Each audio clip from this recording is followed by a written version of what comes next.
Hello BookTube, this is my May book haul. I'm in a bit of a silly mood today, so I'm going to give a bit of a narrative to this book haul, inspired partially by Michael K. Vaughan. So, standing before the walls of history is Lonesome Dove by Larry McMurtry. This is Larry McMurtry's Pulitzer Prize winning epic western.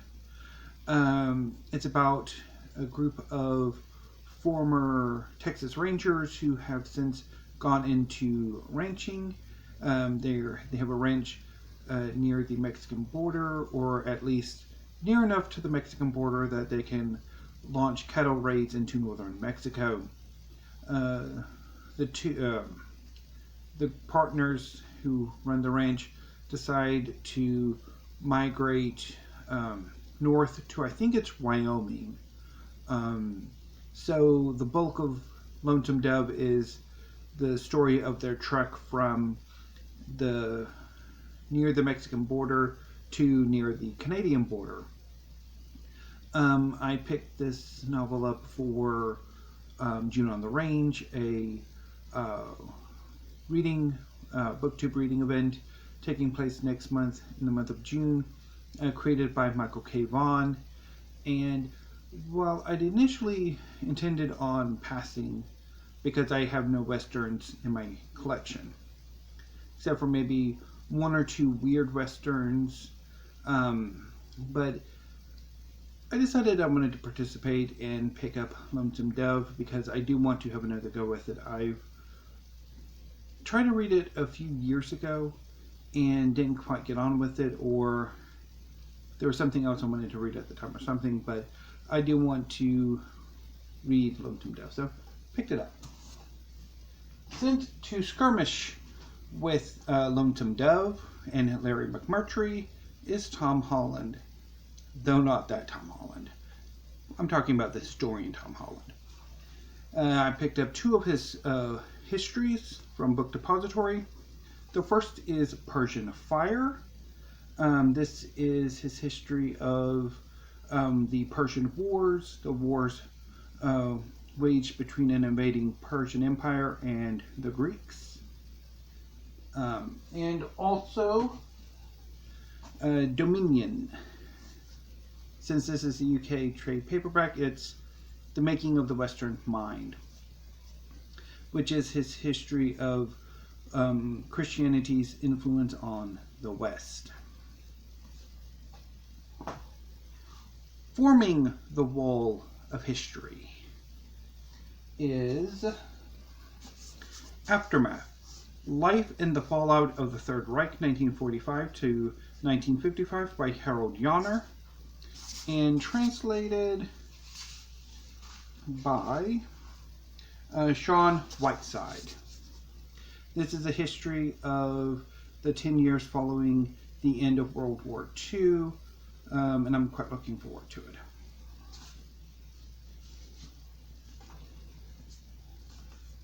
Joining Aftermath as part of the Wall of History is Unsettled Land, From Revolution to Republic, The Struggle for Texas by Sam W. Haynes.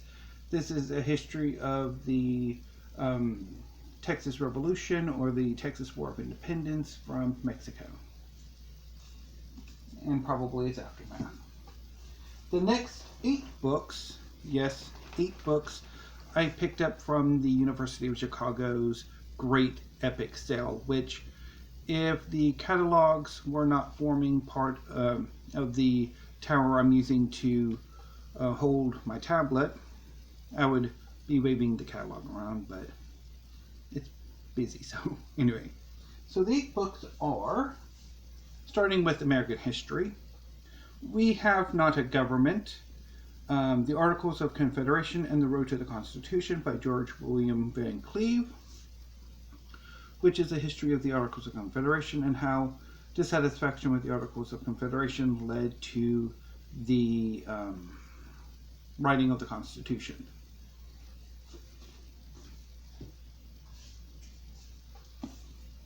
Outside the Gates of Eden, The Dream of America from Hiroshima to Now by Peter Bacon Hales, which is, I think, a bit more of a history of pop culture in the United States post Hiroshima.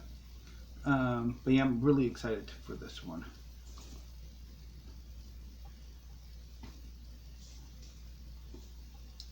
American Girls in Red Russia, Chasing the Soviet Dream by Julia L. Mickenberg. This is a look at the fascination with Soviet Russia during the early years of the Soviet Union.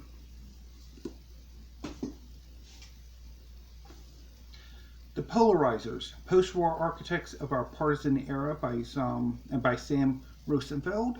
This is a look at how American politics have become so polarized and so toxic.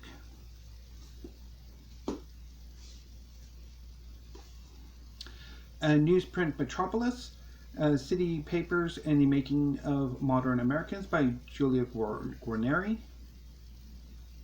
which is a look at the role of newspapers in American history. The next two are, now this is the last of work of American history I have picked up.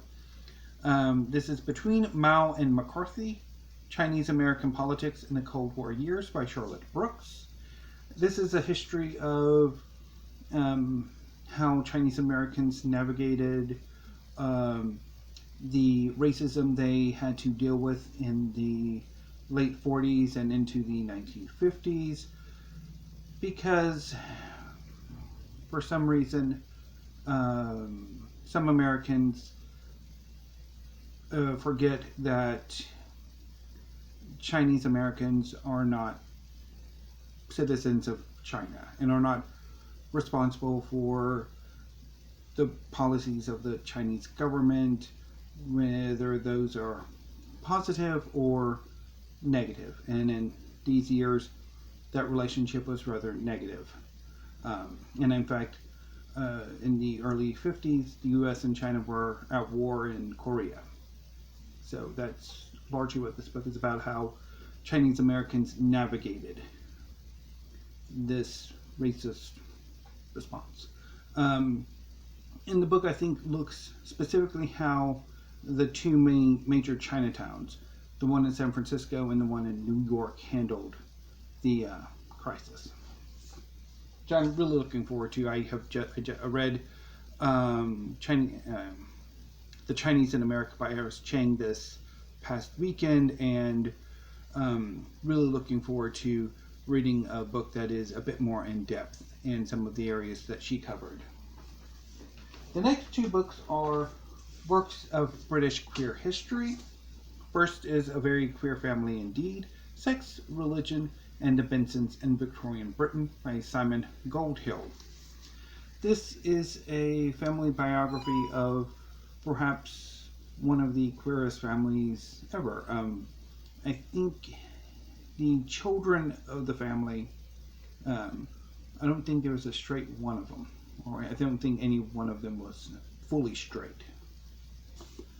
And next is Oscar Wilde Prefigured, Queer Fashioning and British Caricature, 1750 to 1900 by Dominic James.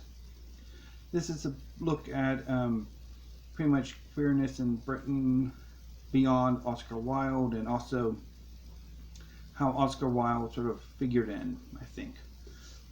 So I'm pretty much planning on reading A Very Queer Family Indeed and Oscar Wilde Prefigured sometime in June, so report back sooner than later. Now, while Lonesome Dove is battling with Persian Fire and Dominion, some manga have managed to leap over the walls of history and have reached whatever the goal is. I didn't think too far ahead into this narrative. Anyway, but I picked up quite a bit of manga this month, and I didn't actually intend to. So The first two works of manga I picked up this month are from pre-orders. First up is Totally Bound Hanako-kun, Volume 13 by AidaIro. Totally Bound Hanako-kun is one of my favorite mangas. It's about a young girl named Nene who attends perhaps one of the most haunted schools in all of Japan.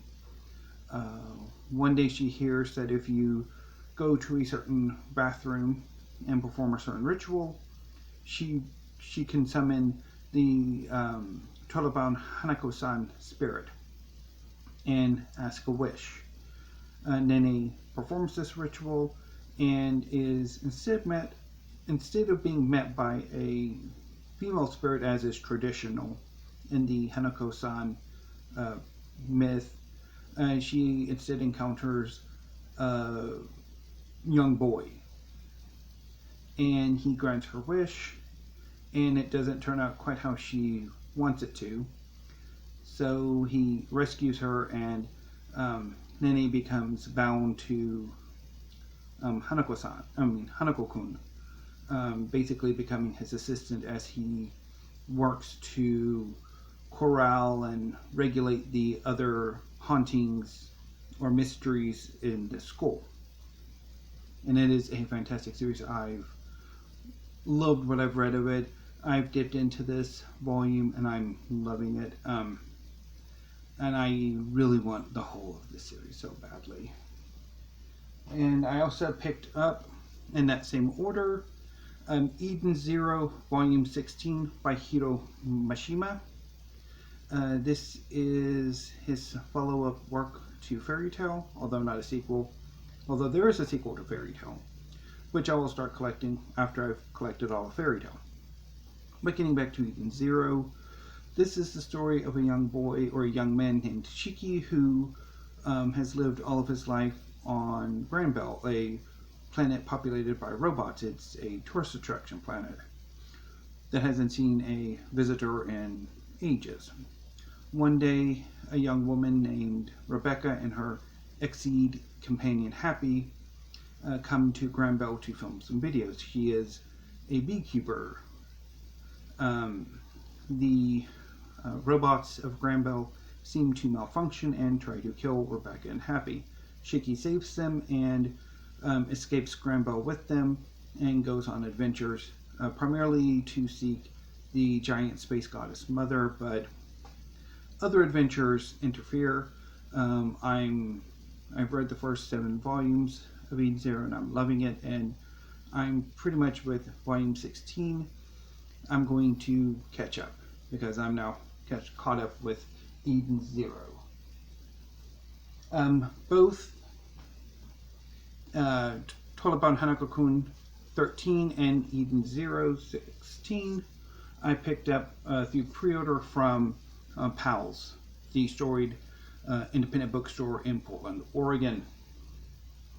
And I have since split the pre-ordering for forthcoming volumes of both Totally Bound Hanako-kun and Eden Zero. And Pals will be continuing with the pre-orders for forthcoming Totally Bound Hanako-kun volumes, and Book People, the independent bookstore in Austin, Texas, will be pre-ordered a chunk of the forthcoming Eden Zero volumes, and I'm looking forward to them. So I'd originally planned on only those 2 volumes of manga being what I would be hauling in May, but I had a meltdown this past week, and what better way of kind of coping with that meltdown than by buying some Fairy Tail volumes. So I ordered volume 22, which has perhaps one of my all-time favorite images in Fairy Tail. Getting to it.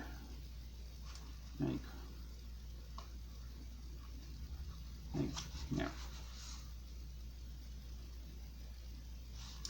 And I also picked up volumes 23, which has some epic fight scenes in it.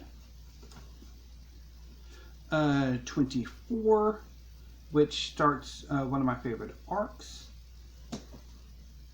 And 25, which again continues one of my favorite arcs. So that's my May book haul. Now, I was originally going to be filming this book haul next Tuesday, the 31st of May, because I had 2 further books pre-ordered. The Engagement by Sasha Eisenberg and Bad Gaze by Hugh Lemmy and Ben Miller. The Engagement is about it's the history of the legal struggle for marriage equality, and Bad Gaze is, I guess, a kind of a short biographical sketches of certain men and one woman that Lemmy and Miller consider to be bad gays. But I have canceled both of those pre-orders, as I did cancel my pre-order of The Cook You Wanna Be by Andy Baragani because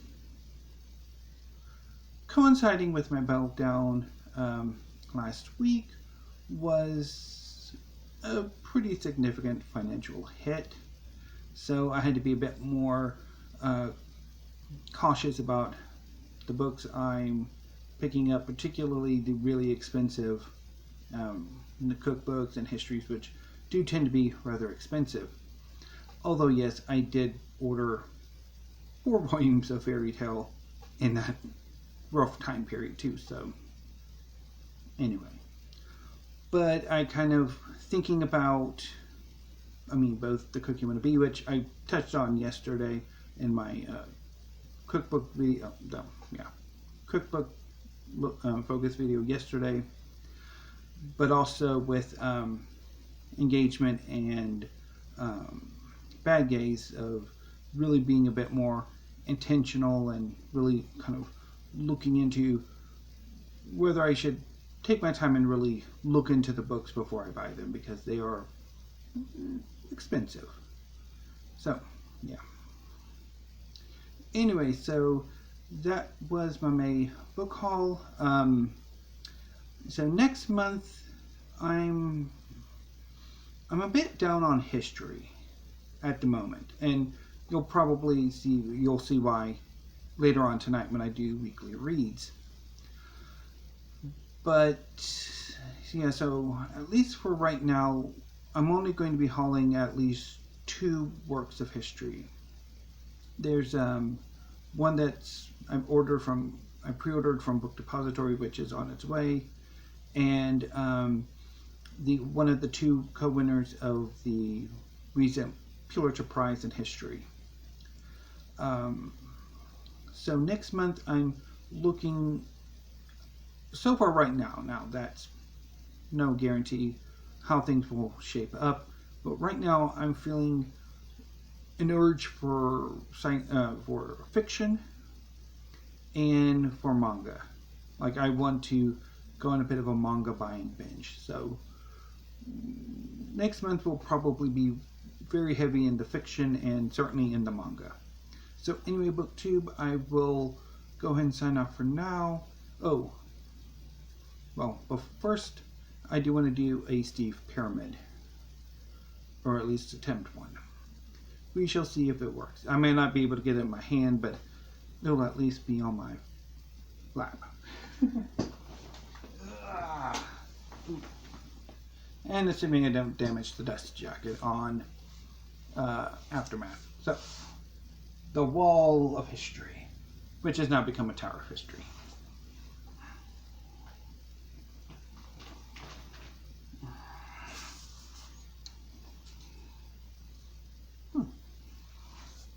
Now adding Tom Holland and Larry McMurtry. And finally, the manga. Oh, I can't do it. No. So yeah. Ugh. Okay, let me go. Okay. Whew. That's a lot. So anyway, BookTube, that's it for now. I will be back later this evening with weekly reads. So until then, BookTube, thank you, have a great afternoon, and stay safe.